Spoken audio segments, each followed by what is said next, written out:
Have you guys made a decision yet? I don't even know who this guy is. He just looked so comfortable, I wanted to try it out. The Mattress Gallery at Crandall's Home Furnishings. The brands you're looking for at the price you want. In memory foam, pillow top, and more, Crandall's Home Furnishings. Always home to the ultimate value. Welcome back. Well, Jim, the big 5A matchup, really the marquee matchup in the state this past week at 5A was Christian County coming into Rash Stadium to play the Red Devils. Christian comes in ranked number 3, Owensboro ranked number 6. Thought it would be a hard-fought battle, and it was a hard-fought battle. Let's go to the highlights of this game.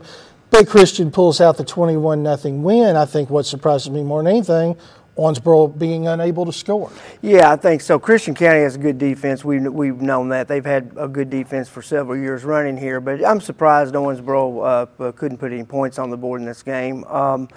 It's one of those deals where, Christian County, they came in banged up a little bit, kind of like Owensboro had been the previous couple of weeks, but they still had plenty in the tank. I mean, they had a kid named Tandy really hurt Owensboro with 127 yards rushing, and he also caught 5 passes. He was a dual threat. They had a lot of trouble with him, and it was one of those real efficient games in the second half for Christian County. This game was deadlocked. I mean, it was a scoreless battle for a long time, and you really couldn't get a feel probably at halftime which way it was going to go. But Christian County came out and more or less dominated the second half, and just sort of took the bull by the horns here. I think to a lesser extent than what we were dealing with Apollo as far as their offense putting their defense in tough situations. I think we're starting to see that a little bit with Owensboro. Owensboro's defense is really having to stand on the field a lot because Owensboro isn't getting the consistency in their offense that they want. Yeah, I mean, that's with any team. I mean, if you don't move the chains, if you go 3 and out against anybody, I don't care who it is, it doesn't really matter if it's a Christian County or whoever it is. For instance, Owensboro struggled offensively against Ohio County the previous week. It doesn't really matter who it is. If you go 3 and out, you're going to put your defense in a bad situation, not necessarily in the first half, but in the second half, because they're going to get gassed in the first half.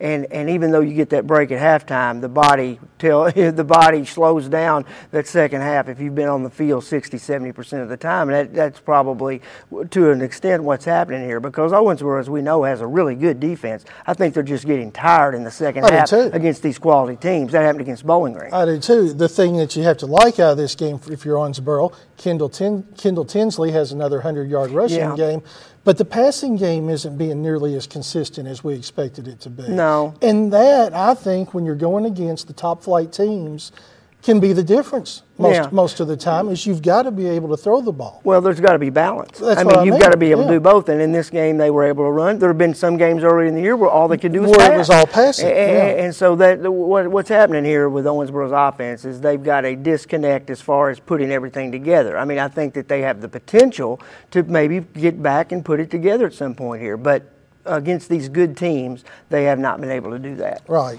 And I'm surprised. I'm going to say I'm surprised. I think Coach Joe Prince is surprised. Yeah. Joe told me before the season that he really felt like this was the makings of a special team. Now, we should say this. They're 3-3 now.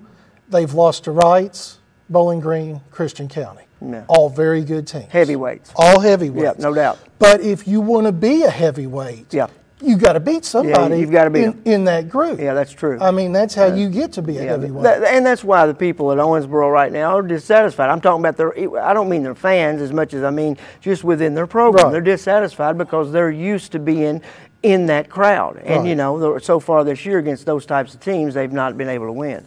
Well, let's move in and talk about the 5A district right now, since we just talked about Owensboro.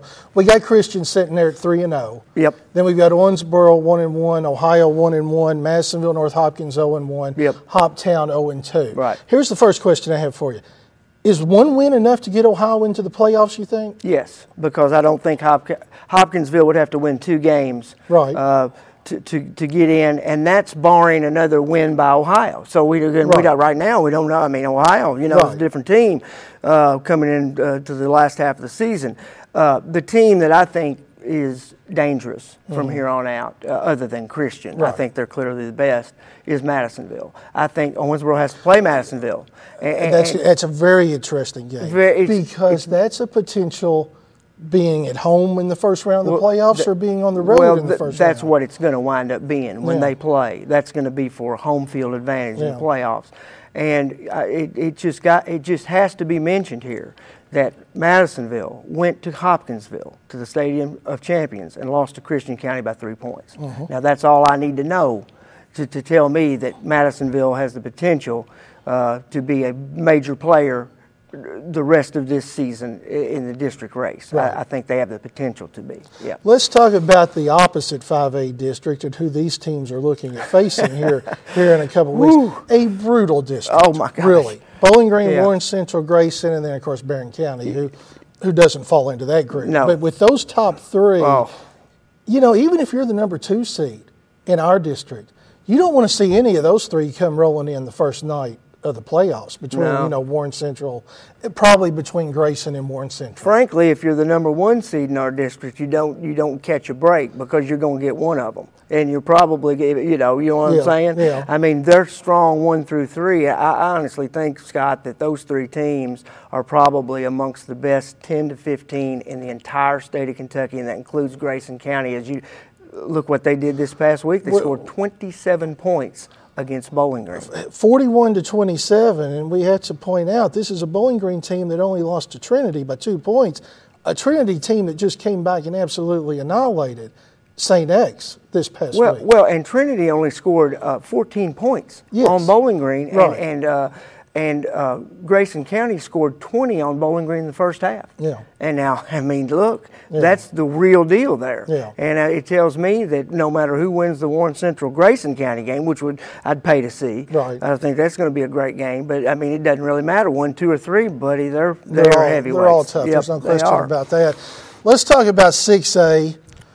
The Apollo win over Daviess County, I think you feel like that definitely solidifies them as a playoff team. Yes, it does. I think it not only solidifies them as a playoff team, I think it makes them a playoff threat. And I think that as weak as this, we've talked about the 6A district here, and it is weak overall. But I saw a different Apollo team. I'm telling you, this is a different team. And I'm telling you that from here on out, including this week, this team's going to come ready to play. I just got a feeling that you're going to see a different team than we've seen all year, even better than the one we thought that they might be. Right. Now, I mean, I'm talking about skipping 2 steps there, and I think that they might wind up very good by the end of this season. Because at the start of this year, we thought they were a contender to win the district. We did. Yes, we did. I mean, we thought they were that kind of team. But now you got Henderson and Graves sitting there at 2-0. And then Marshall and Apollo at 2-1, then DC at 0-2, Muhlenberg out of it at 0-4. I can't see any scenario where Muhlenberg could figure out a way to get in. Do you feel like Apollo is still in the running to get a home playoff game? They have to beat Graves. Yeah, they would. That's what they have to do, and then that could create a 3-way tie for second. Right, it could because you could have Marshall in there too, and they lost to Marshall. So, but in any 3-way tie like that, then it goes to points. Who you beat. You know, that's why games like the one Apollo has this week are big. Well, before last week, I would have said I just can't see any way Apollo beats Graves because, as we talked about last week, despite their record, they're a good team. True. You know, they beat Marshall. Yes. So, you know, I didn't see that happening. Now, you know, after hearing your report and everything, I definitely think that's on the table. I think it's a possibility. That's what I'm saying, that they can beat Graves. So all of a sudden, it's amazing how in 1 week, Apollo's outlook has just completely reversed. Along with Ohio and along with Ohio. Same thing. That's how quick it can change quickly. Well, it's going to be interesting to see what happens this week. Yeah, this past week, Scott, I thought really brought some new energy into our season. We had talked about, you know, the season was just going along, kind of just going along like we had become accustomed to. There was some new energy brought into it by, let's just say it this way, the Eagles soared this past week. That's the best way to say it. Well, we certainly have some interesting matchups coming up this Friday night, highlighted without a doubt by Hancock County coming into Steele Stadium to play Owensboro Catholic in what is probably a district championship game.